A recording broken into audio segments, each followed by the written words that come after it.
Hey, we had something go wrong with our transmission, so we're going to start it again. It's Dr. Bob Flower. It's Monday, January 28th, and this is your Master Pattern Report.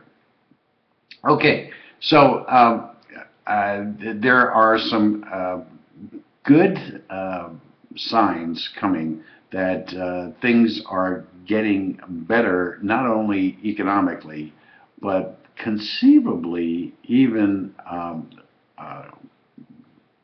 concept-wise, philosophically. Um, One of the most interesting things that I've read about in the past week is Japan, which is starting to get a lot of notice. That they're taking some really dire, dramatic actions in trying to get their country and their economy off dead center. And one of the things they're doing now, they just passed a law reducing their quote welfare budget, excuse me, by 6.5%. And the word that they used was they were going after the quote comfortably poor. And this is an issue that I've wondered about and I've discussed for a number of years. You know, there are in this country. There are two classes of poor. There are those who do not make a lot of money and who are struggling to meet their obligations and maybe take some sort of assistance, or they take no assistance whatsoever in different forms.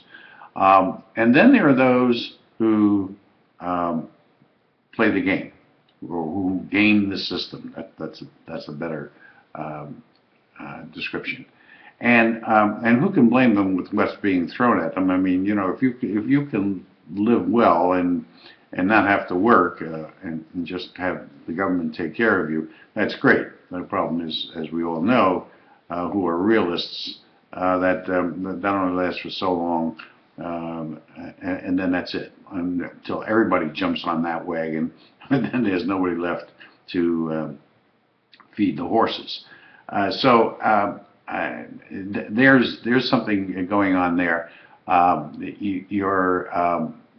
Your Greek and Spanish, for instance, and Portuguese population are starting to become more accepting of the fact that the socialist reality that's being that has been so dominant in their lifestyles is now coming to an end, and that there's another lifestyle that needs to be adapted by them, another culture.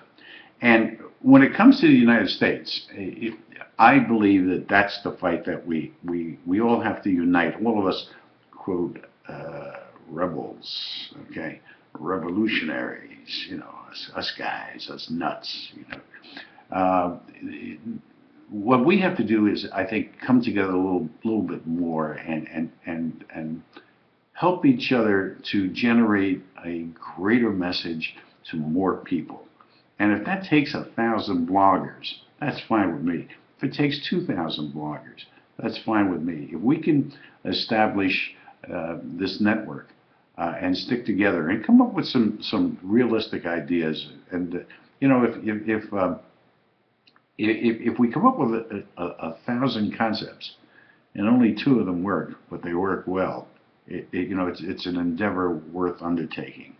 So, and you know, I don't mind debating. I had a debate with an avowed liberal several months ago, maybe it was a year ago, and you know, he challenged me to another debate, and I said yes, sure, you know, be glad to.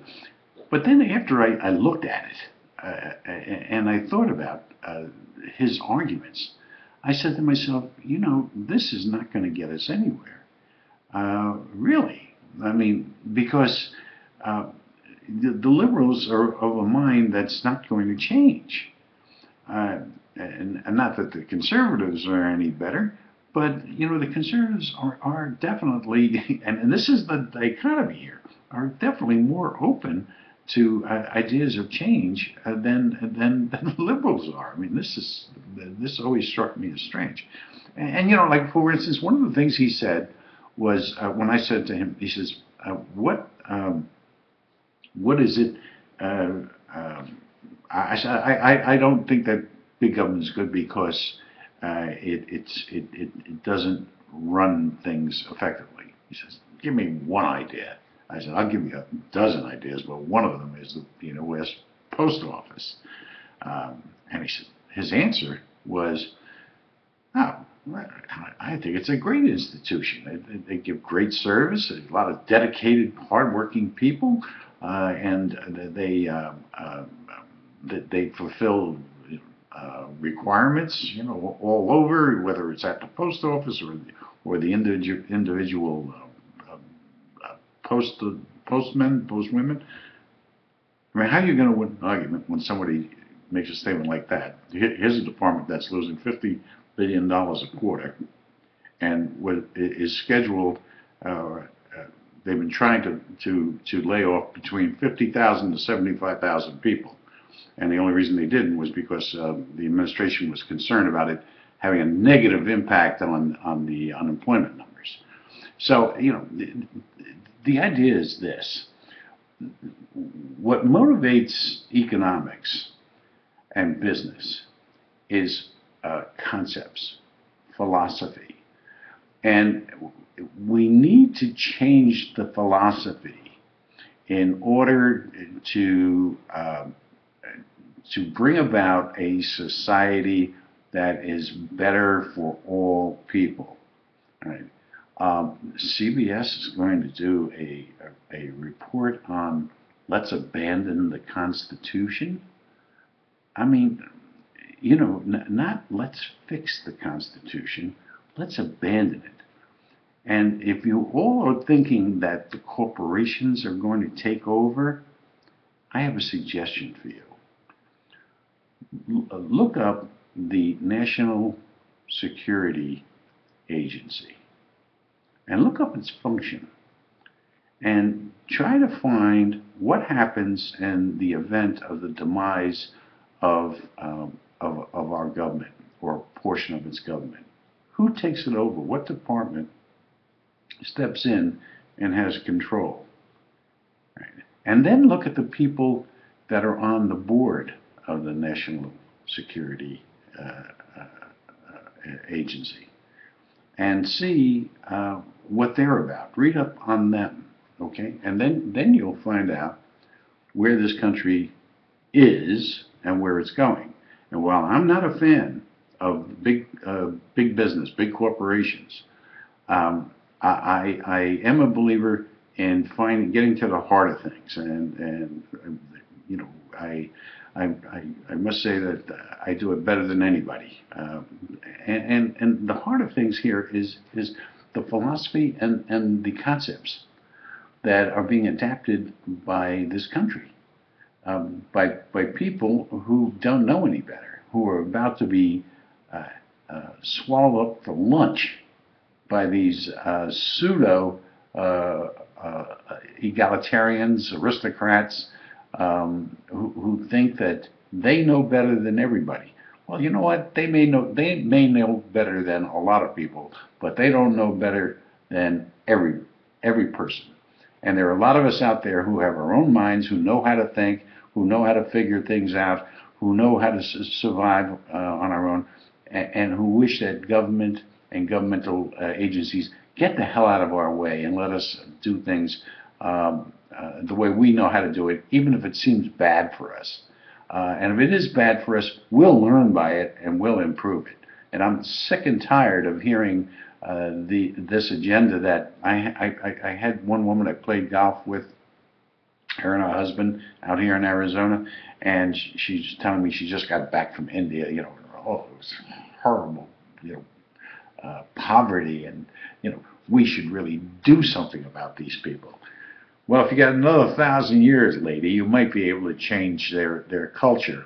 But if we had the way of the liberal, what we'd be doing is pouring in billions and multi-billions of dollars into their country, which the politicians would put most of it in their pocket, give these people money, but not teach them anything about life, not teach them anything about a different world, a different society, and change their beliefs. And in most of those countries, it's all religious based. They're sectarian. So, you know, how are you going to change people like that? You're not going to change them.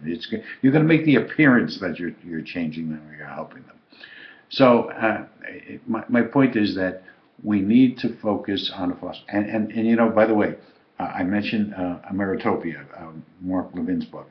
Uh, a lot of this is laid out in Mark's book about the historical background of the perfect society, going all the way back to Plato.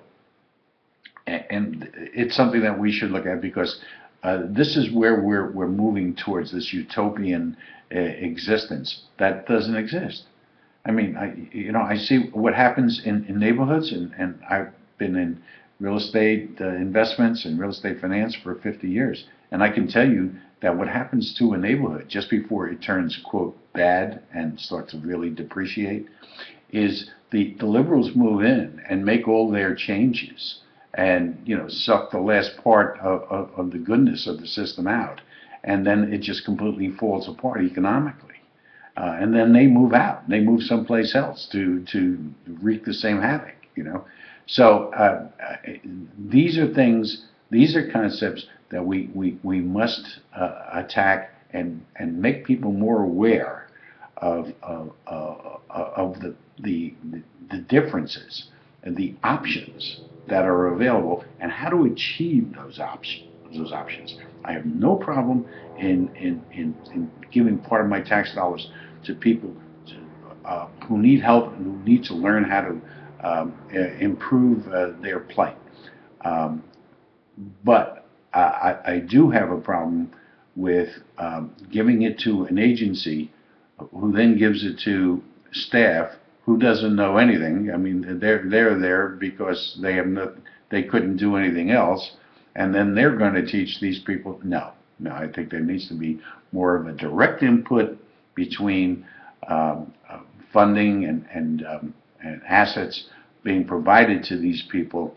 And you know, sometimes it could be a simple concept as a mentoring program where, I mean, you literally get a tax write-off for bringing people in, or one person in your community in, and teaching them business, teaching them economics, teaching them you know, everyday survival skills. Okay, so that's my mission. That's my discussion.